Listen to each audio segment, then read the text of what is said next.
So to start off, if we can, I'm just going to have everybody introduce themselves and kind of exactly what their companies do, because we do have a nice mix up here on the panel. So Karen, do you want to start? Sure. My name is Karen Pavlicin-Fragnito, and I'm the founder and publisher at Elva Resa Publishing. We are a traditional small publisher. We have about 70 authors and illustrators. We put out only a handful of books every year, and some of those are repurposed content. We've been in business 23 years, and we specialize in resources for military families. We have a little bit different business model in that the majority of our business is bulk sales to military and to organizations that support military families. Great. Cool. Karen? Sure. Hi, I'm Carrick from Publiship Logistics. We're a specialist in shipping books and books plus. These days, you can't just ship books. You ship books with pencils, books with toys, books with games, books with puzzles. So it's kind of quite broad from where it started 37 years ago. We're in 13 countries around the world. Opened our latest office less than a year ago in Indonesia. And really it's a supply and demand kind of business. So when the demand is to produce large quantities of books in Asia, which it still is, 80% of all hardcover colour coffee table books are still produced in Asia, then that's where our business is able to help in moving those books on pallets or in containers around the world, mostly by ocean, which is better for the environment. I have to get in my sustainability bit. Okay. Mike? Yeah, Mike Seagram, and President of Publishers Storage and Shipping. And we're a pretty classic warehouse and fulfillment company. We have 2 warehouses in the Ann Arbor area, one in Massachusetts and one in Tennessee, comprising in total about 300,000 square feet or so. About 16 million books in our warehouses, and we fulfill a couple of thousand orders per day. Most of the BMI knows me in my past job as president of Sheridan Books for a little bit over a decade, so I've had the privilege of sitting in a couple seats in the supply chain. Great. Well, and Mike's background is going to be extremely useful, having been a printer and now really focusing on the other side of it. But Carrick, I know you have a really interesting background, and what would you say, what would a publisher need your services for these days? How do you fit into the value chain? I mean, Mike's, actually all these businesses here, we're all linked, because Publiship is called Publiship because we serve publishers. So basically, you publish if you're a publisher, and we ship. If you're a printer, sometimes we ship for the printer. One good example is R.R. Donnelley, the world's biggest printer. We handle a lot of their shipping for their clients. So we might not deal with their clients directly, but we manage a lot of their shipping out of Asia to Australia, to America, and to England. Other countries as well. So our footprint is really international trade, I suppose, and moving things in bulk. We're not a FedEx, we're not an Amazon, we don't move little pieces like one carton, one book. That's not our business. Our business is moving pallets and containers, which I'm sure there's a number of publishers in this room and printers in this room that have that requirement. Now, possibly we'll have it in the future. So I suppose that's really an overview, really. But my background, just so you know, is 30 years of printing, sales and print. So I've come at it from both sides of the supply chain. I understand pre-press, printing, and distribution. So that brings us a good question. So just to make sure we're speaking the same language, Mike, how would you define distributor versus warehousing and fulfillment, and the different ways those kind of overlap or sit on their own? Yeah, I mean, some people are going to find the answer to this question pretty straightforward, and others might be confused. And I raise my hand. I'm relatively new to the fulfillment business, been in it 5 years, but I can remember early on having customers ask, well, you do distribution. I'm a warehouse. Of course I do distribution. Oh, I get it. Okay. You're talking about selling. So there is that distinction that's important. We get asked all the time about services that we can provide. And there's where the line is for us in particular, but it's also just a good understanding of that difference, that warehousing and fulfillment, the physical moving of the books is different than being involved in the sales channel. And we get asked for that, we get asked about that often, and we choose not to get involved in that today, but there are other companies that we compete with that do integrate those services together. I believe Karen uses a company that does that, and so that works quite well as well. But we happen to work with publishers who, for a variety of reasons, decide that they don't want to combine those services under one roof, and they choose to use selling resources and to use a company like ours to store and to fulfill their books. Okay. So Karen, as Mike just mentioned, as a publisher, how do you manage those pieces of the pie? Well, up till last year, we actually did most of it ourselves. We sold direct. But as our business to the military grew, we didn't have the resources to handle the trade piece. So we actually, last fall, moved our trade management over to IPG. So now they handle selling into those accounts, managing all of the warehousing and fulfillment of those orders from the trade side. And then we have a third-party warehouse in Minneapolis that we use that actually is not a book fulfillment house. It is a warehouse that ships everything from small machine parts to snowmobiles. And the reason we use them is because all the orders that go out of that warehouse are either full case or pallet orders. And they know trucks and they know freight, and they can get really economical rates and they can get it there on time. And so that's really important to us because we have to fulfill all of our requirements for government contracts within a certain period of time, and they have to be delivered in a certain way. So for us, it was important to have both the trade side of fulfillment and understanding all of those requirements from someone who really knows the book industry, but then for our military customers, being able to economically ship in bulk to those customers. So, okay, so doing that method, Mike, how do you differ, or do you do the same kind of things, or what other types of relationships? Yeah, well, the do you have difference out here there? between we're shipping what you would typically expect. I mean, we're doing small, one book at a time to your house, and then nearly full truck orders to an Amazon distribution center. So everything in between. Again, a couple thousand orders a day. We're averaging 14 books in each shipment. So not full pallets. Right? Yeah, right. No, but It's somebody a has to completely get- different. Yeah. Somebody Right. has to get the books to you. That's right. That's what I do. Yeah. Get the books to you, so you Exactly. can distribute. Okay. And for us, unlike in those other examples, I mean, Amazon really drives our SLA. So Karen, what led you said you guys used to do it originally and you've made the switch. So what led you to choose that method of the warehouse third party that you have now? Give me the good, the bad, and the ugly.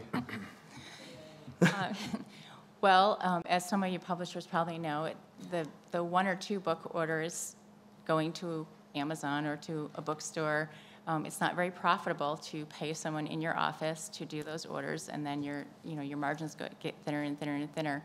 And so part of the decision to go to IPG in part was to be able to take that day-to-day distraction from our team and move it over to someone who already does that for all the other publishers, and they're already embedded in that piece of the industry. And they could also help us grow that part of our business. They have the expertise in marketing and sales, and can kind of push us on the lead times of when to release books that from a bookseller perspective. But also because, frankly, when we've talked about Amazon a lot, customers want their book today. If they order it this morning, they want it today or tomorrow, and that's a lot of pressure on publishers. But also, I think that there's in our business especially, we have to look for other ways that we can be profitable and reuse our content. And so we have a lot of partnerships with our printers where we look at things like printers that can ship pre-orders for us.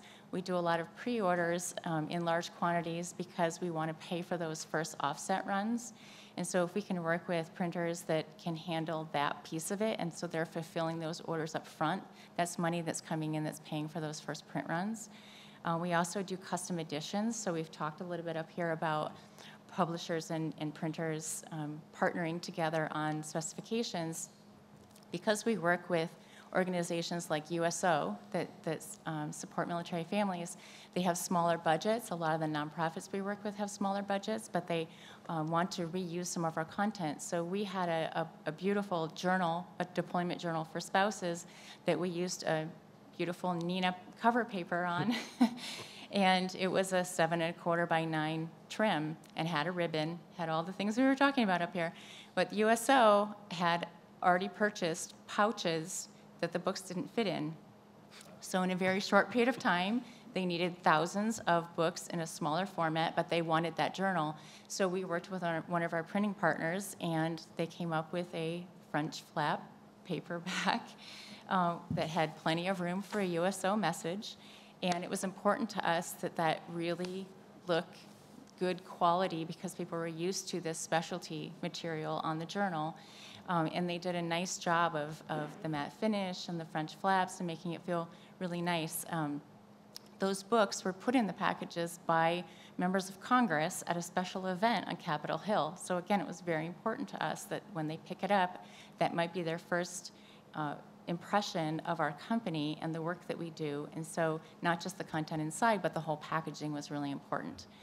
So again, we were working with printers and partnering with them on those specifications, but also that they could deliver those books direct from the printer to the event in time for the USO.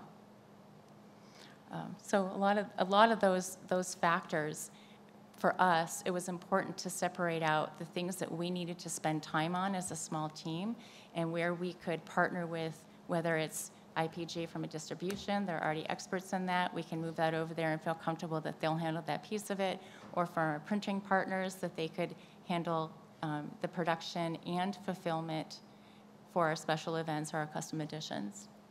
So having said that, with all those variables that Karen just mentioned, Mike, what are the areas of efficiency or places that publishers should be thinking about that can help them when it comes to the fulfillment side of things?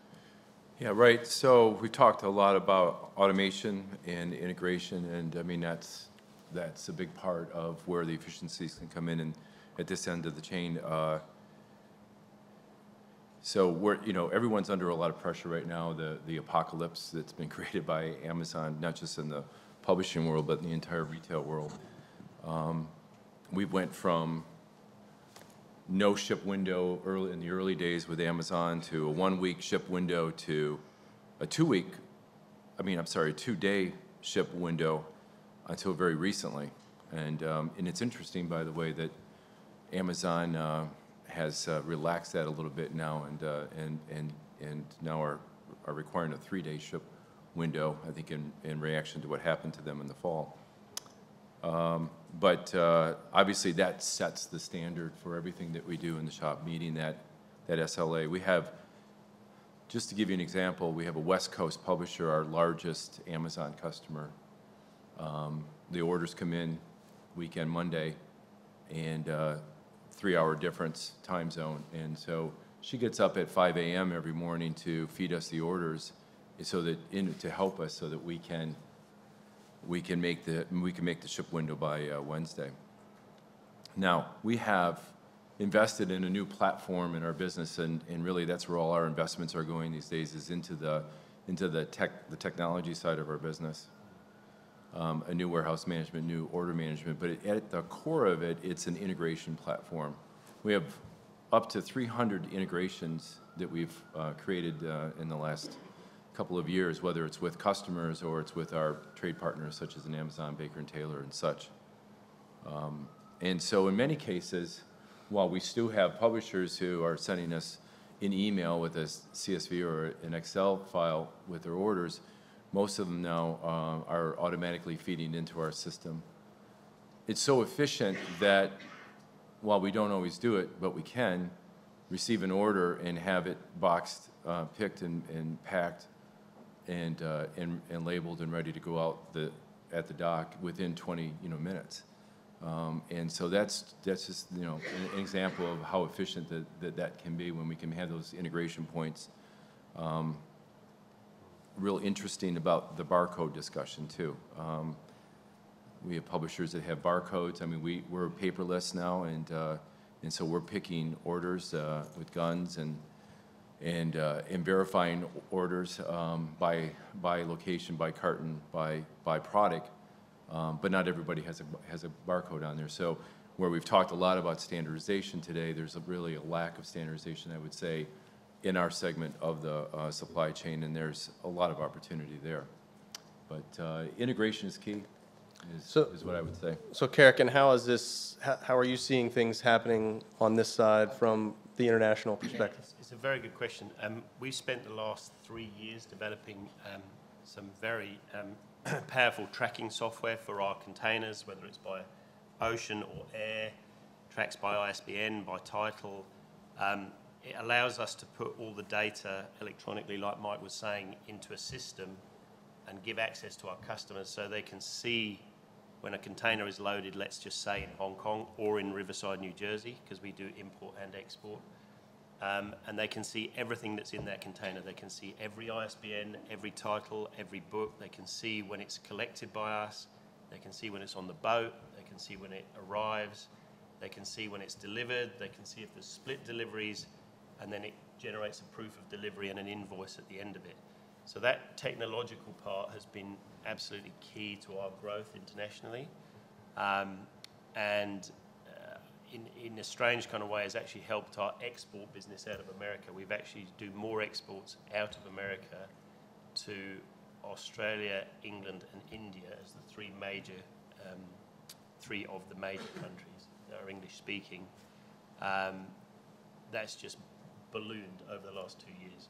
But the key is technology, absolutely, the technological part. And it also allows us, so that in terms of import and export, what it also allows us to do is help publishers who got hit by the tariffs, who might be international, who were bringing everything into America and then sending it back out again. We actually manage it for them in Hong Kong or Shanghai, and we actually split it and drop ship directly out of there to the other countries rather than bring it into America and send it back out of America. So the publisher's only paying tariffs on what they absolutely have to.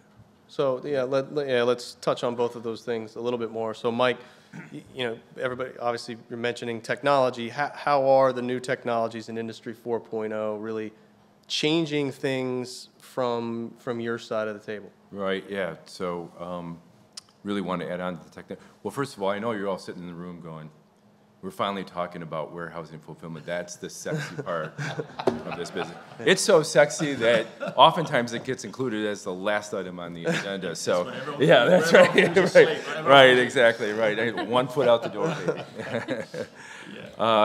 But no, there is actually a sexy part to the business, and it is with technology.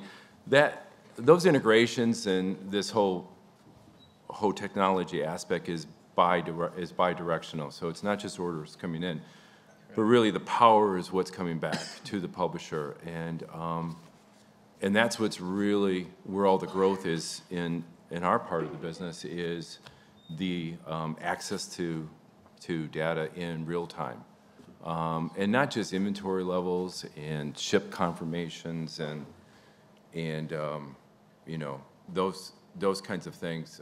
It's the complexity of the reporting, and most importantly, the tools that a publisher can use to manage the inventory. So the inventory alerts and all this kind.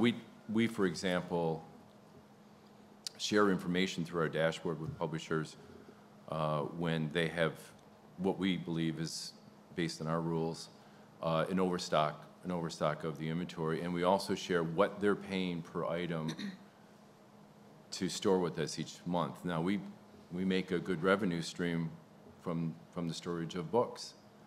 But we store 16 million books. We ship about 6 or 7 books every year for 350 publishers.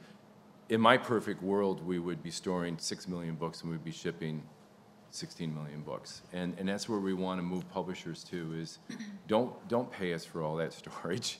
Let us help you manage that down. Well, these tools that are technology-based are where we're getting there. So is that are those technology tools something that you need to be, talking to Karen about from the very beginning, or with whoever their printer is, or all three of you talking in lockstep? How does that need to happen? Yeah, so a couple comments on that. So yes, I mean, of course, that's been a theme really for the past 2 days in terms of the collaboration in planning. So of course, when we're creating dashboards, we're customizing based on particular needs. We work with Harvard, for example, and they are requiring of us a certain look at their customer history, which is unique to everyone else.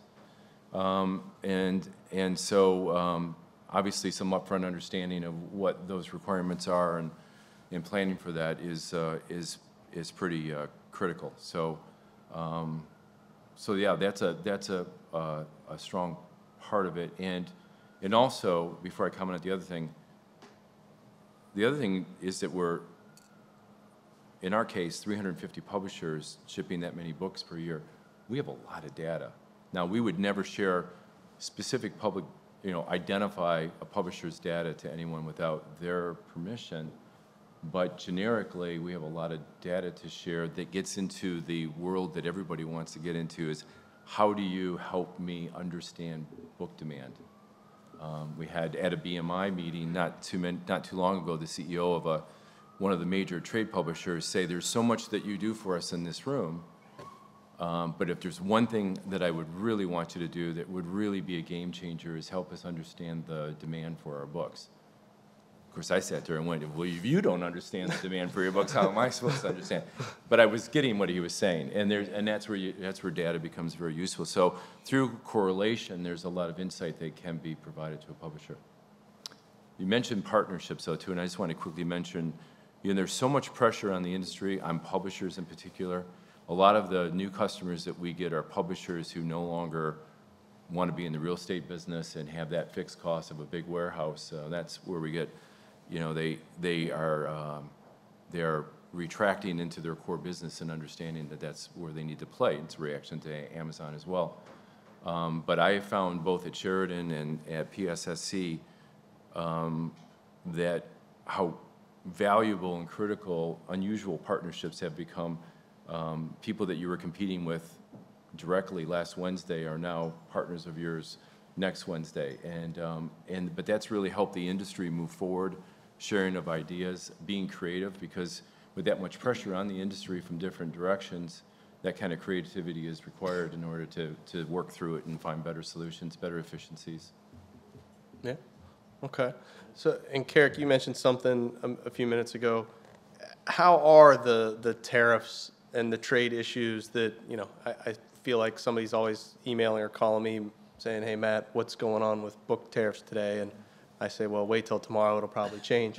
So how are those things affecting things from the international side?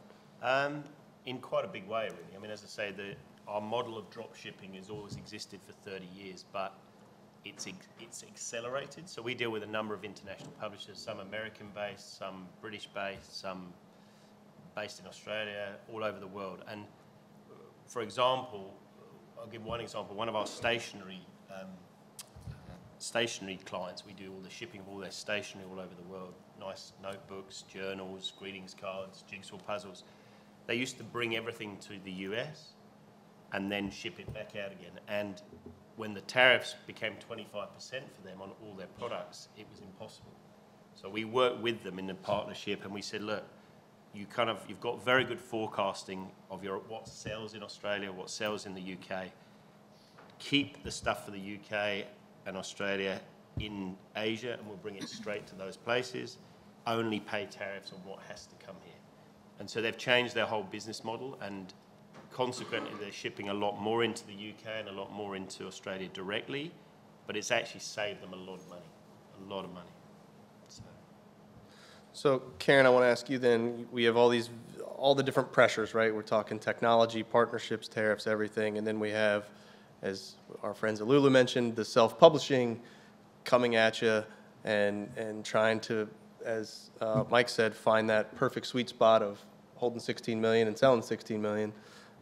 How has that forced you to kind of reevaluate the models, just the business models that you as a publisher are looking at? Yeah, well, I think that's the challenge for all publishers of all sizes right now. I think we're all going through an evaluation of what is our business model, where do we add value, what are our differentiators. I think we're used to doing that on a per book level. We can say what other books are out there and how is this book the same or different from others, but we're having to do that with our whole companies and saying how are we the same or different and how do we need to adapt or lead, because throughout the entire workflow that we've talked about in the last 2 days, there's pressures in each aspect of that, from the author who can press a button today and publish that book and ship it to the customer today. Those authors are talking to me and asking me, well, so what would you do for me? And how long is that going to take if I work with you? And so we have to have that on the ready because our competition does look different. It is technology. It is other opportunities. And we have to understand what our value is that we add in each of those steps, from the author and the customer and through to inventory. And I have to say that some of the things that have been talked about up here, I mean, I was thinking, boy, it would really be nice to have an inventory manager. That sounds really good. But the fact is that some smaller publishers are not going to be able to afford a person that's only managing their inventory. And so we do need to look at how are we going to make the choices about that life cycle and what is going to need to be offset and how much do we need to have in the warehouse.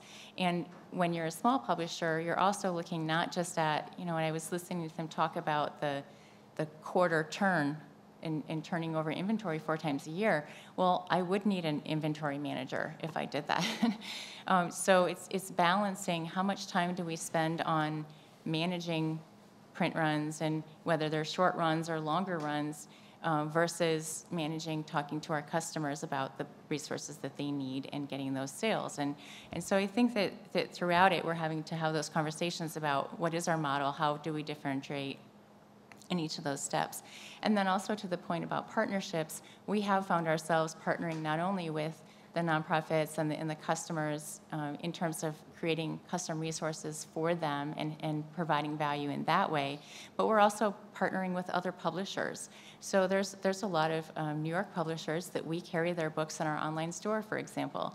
They publish 1 or 2 books for military families, but that is our business. And so we partner with them to get their books to our customers, and we package them together sometimes in kits because they're publishing a story and we're publishing a how-to book, and they go well together.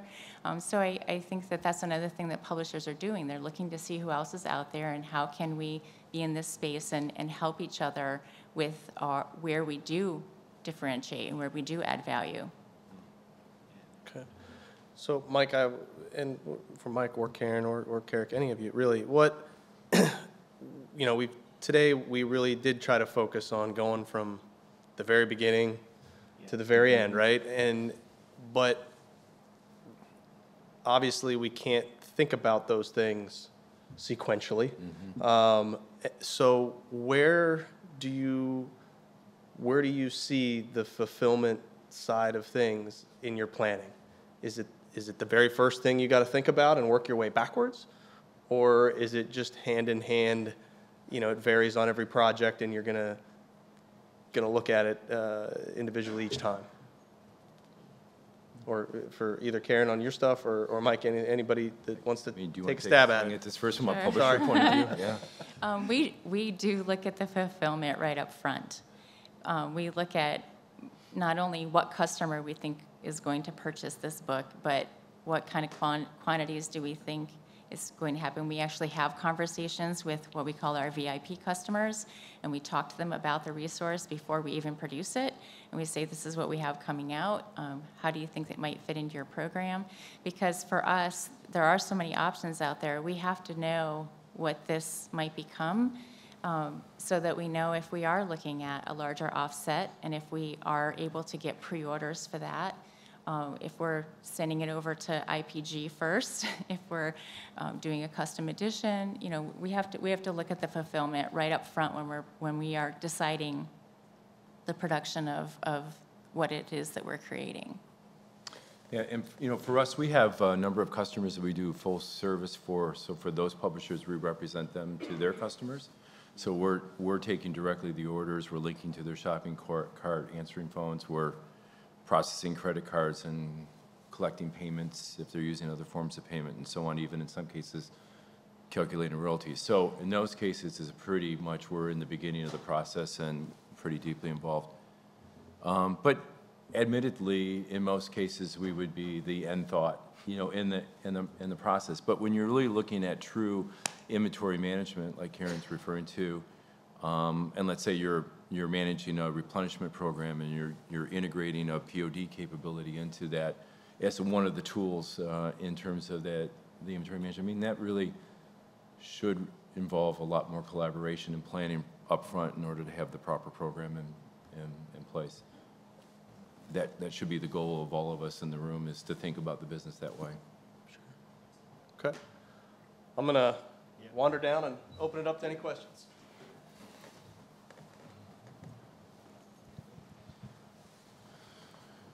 Anyone? Of course, if I get to the back, it'll be somebody up here. But any questions on anything on the fulfillment inventory management side? Truly, we are We had a complex and first. Dynamic human beings. We had a first. The first It's time. not just boxes and racks. Yeah. Okay, thank you. Yeah, Good, yeah, thank I you. knew there was I one, couldn't. yeah. That would have just pained me to not have any questions. Thank you. Try harder. This is a question for Karen. Karen, you'd mentioned that you work with IPG, and I take it they handle some of the distribution and the storage and all that. You also mentioned that you have a warehouse that you're shipping, I'm assuming, to military installations there. Is that something that you handle, the sales there, whereas IPG handles something more on a retail level? And could you talk a little bit about that and how that Sure. works? That's a good question, and I don't know if we're normal in that space. But when we negotiated our agreement with IPG, because for 20 years, that is our bread and butter, is our bulk sales to the military. That is the majority of our business. We didn't want to simply just hand it over and say, and here's your cut, right? And because we need to, in order to maintain our business and have good product that our customer needs, a lot of our new books come from those conversations directly with our customers. So they are calling and talking to us about the products that they need and what they need the same or different from what we have. And so if we had outsourced that piece of it, it would be very difficult for us to continue creating products that we know are important to our customers. So when we talked with IPG, that was the conversation, was we have a core business here that is very important, that we're the ones answering the phone from our customers and having those conversations about creating those products, and that's the majority of our profitable revenue. So that discussion is they could fulfill those at a different rate than the regular distribution, where they have a sales team going into bookstores and taking orders over the phone and things like that. So we may have them fulfill some orders that we've sent over to them at a different rate than their normal distribution, where it involves, you know, their order processing and a little further back in the line. But we did maintain the business direct to military because it is so much of our business, and because of that close conversation. Anyone else? Yes. This is a question for Carrick. I'm wondering what the situation in China is right now with the coronavirus scare and how bad the ports are. Not great, but I get daily updates from there, and because we've got to serve our printing and publishing clients, and the top 10 printers we deal with in Asia, one of them opened today because they've passed all the quarantine regulations. The other 9 that we deal with, these are all big companies, will open by next Monday at the latest. the main issue is not getting people back to the factory. The main issue is transport inside China. They can't get enough truck drivers inside China because people don't want to leave their homes and drive their truck. That's one issue. The other issue is blank sailings. I'm not sure if people are familiar with what that means, but the shipping lines, the container lines, are actually losing $350 million a day US because the boats aren't sailing. So what they're doing is, say there was 2 boats a week leaving Hong Kong, they're only sailing 1. And that one might not stop everywhere it normally stops. It might bypass America, it might bypass somewhere else, and we have no control over that, absolutely zero control. And normally after Chinese New Year, ocean freight rates drop because it's a supply and demand business, but the likelihood is they're going to go up because there's not enough ships, there's not enough capacity. These blank sailings mean that we heard today that they've basically the equivalent of 350,000 20-foot containers are not sailing, which is huge. So, you know, in a whole year, we don't handle that many containers ourselves. So that just shows the kind of impact that it's having. It will get back to normal, but it will probably take 6 to 8 weeks from now, I would say. And there will be a lot of printing that moves elsewhere, moves to maybe Malaysia or to Singapore or to Europe or to America. But there's nowhere that has the capacity of China. It's just, so it's only going to be a temporary thing. So it is difficult because, you know, our business is shipping stuff and we can't ship anything. So it's really difficult. So. Anyone else? Yeah. This is a question for Mike. You mentioned all the dashboards and the reporting and helping your customers run a more profitable business. What concerns or actions are your publishers taking when certain channels that they use don't share end customer data with them, so they don't really understand who their end customers are? Are there concerns or actions that your publishers are taking to deal with that? Or Yeah, I have it, Mike. I had a specific conversation around a situation like that, other than general conversation with our publishers. Very common in just just lacking data and starving for more data, asking us for if we can get access to other databases to give more depth to understanding trends, making correlations, and things like that. So yeah, I mean, that's just it's a big driver right now, is access to information for us, because of all the data that we have and can provide, and some belief that we can get access to more data like that. Specific conversations around restricting, restrictive data or anything like that, I haven't had any about that. Anyone else? No? Okay. Well, thank you very much, panel. Thanks.